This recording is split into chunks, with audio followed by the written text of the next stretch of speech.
He was nonviolent. Anybody that knew him will tell you that. He didn't even carry a gun. He was driving away.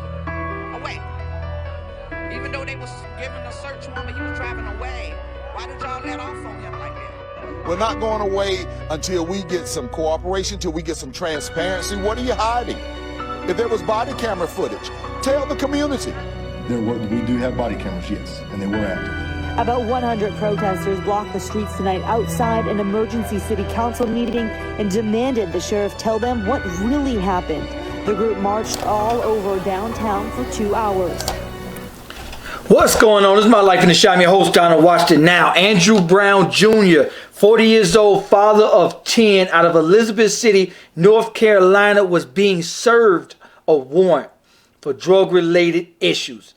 He was shot near his house. Witnesses are saying he tried to drive away and the police officers shot him. He's allegedly been shot in the back. This happened yesterday, Wednesday morning, April 21st on 421 Prairie Street, North Carolina.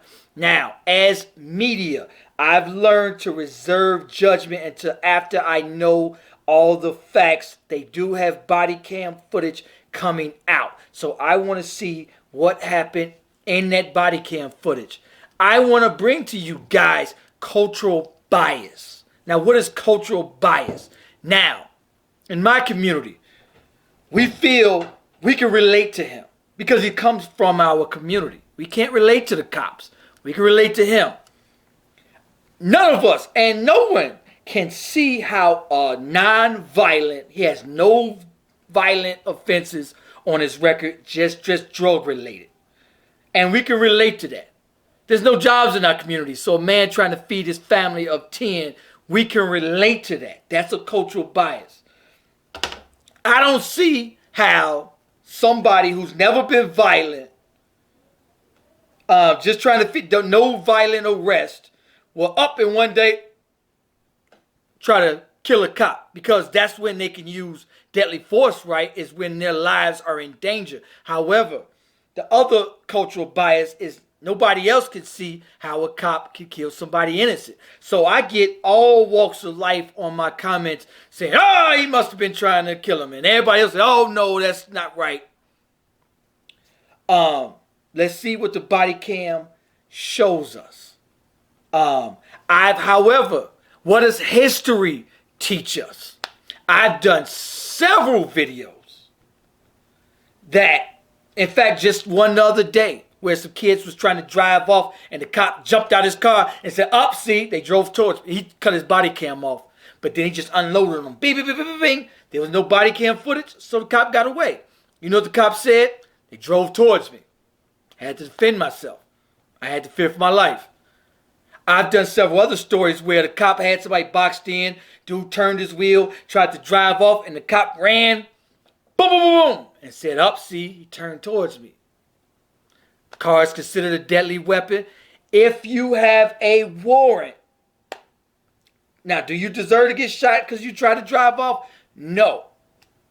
But more than likely, they're going to say, hey, he drove towards me. Did he drove towards me or didn't he? I don't know in this case. We will know when we see that body cam footage. Should you drive off? Absolutely not. That is a terrible decision. Terrible decision. Your life can depend on it. I'll be bogus if I tell y'all to just get away, drive off, resist. Just take that charge. They got your address. They got your mother's address. They got your friends and your girl address, known associates. They got your job, and they're going to be sitting, chilling, eating coffee and donuts on your porch by the time you get home and say, hey, buddy, see you made it home. Oh, by the way, we got extra charges for you, partner. We got a resisting. They could even say, hey, attempted murder on a cop. Because they could just say, hey, I saw that wheel drive towards me. They could say that. And they could use deadly force.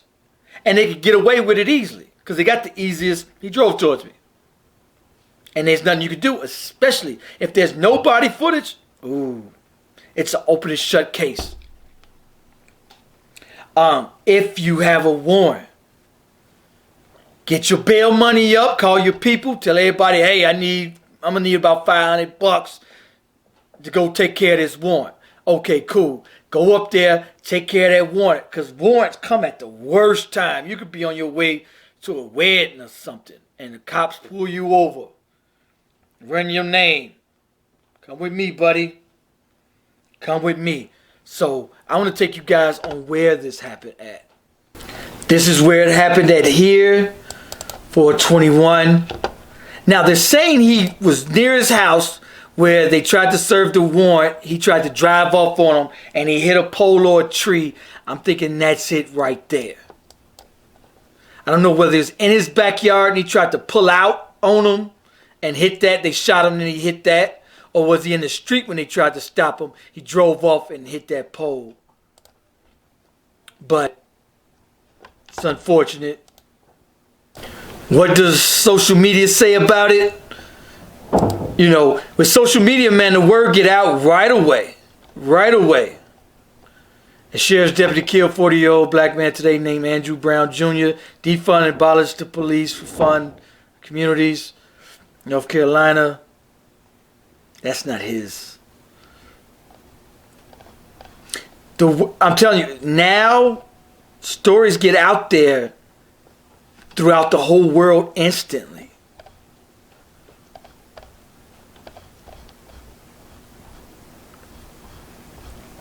Instantly. What does this guy say? He's saying, yeah, I got this tweet. He's saying, City Council holding emergency meeting in response to shooting death of Andrew Brown Jr. There's a crowd and growing outside City Hall. No one allowed inside while meeting being streamed. People are unhappy with us. People are not happy with us at all. So, in North Carolina are investigating the fatal police shooting of a black man on Wednesday, according to authorities and local media reports. The shooting unfolded Wednesday morning in Elizabeth City, a community where half the population identifies as African American, near North Carolina's coastal border with Virginia. Authorities identified the victim as a 40-year-old father, Andrew Brown Jr., whose relatives told local media that he was near his home in the car at the time of the shooting. County Sheriff Tommy Wooten said deputies shot him after trying to serve him a search warrant. Now, you can see the back windshield shot out. And you can see he crashed in the front. And they're saying he was shot in the back. So they shot through that back windshield. Can somebody fear for their life? Don't look good to me, man. Don't look good to me. But anyway, let's see what happens, what go down. The body cam footage probably will be shown today because we've known that if they wait, it could be civil unrest out there. Everybody in the world, the country is very high tension. And there's very much tension going on. But anyway, those of you on Facebook, go to YouTube, go to My Life in a Shot, hit that notification button, share this video, like, subscribe, comment on this video. Peace, peace.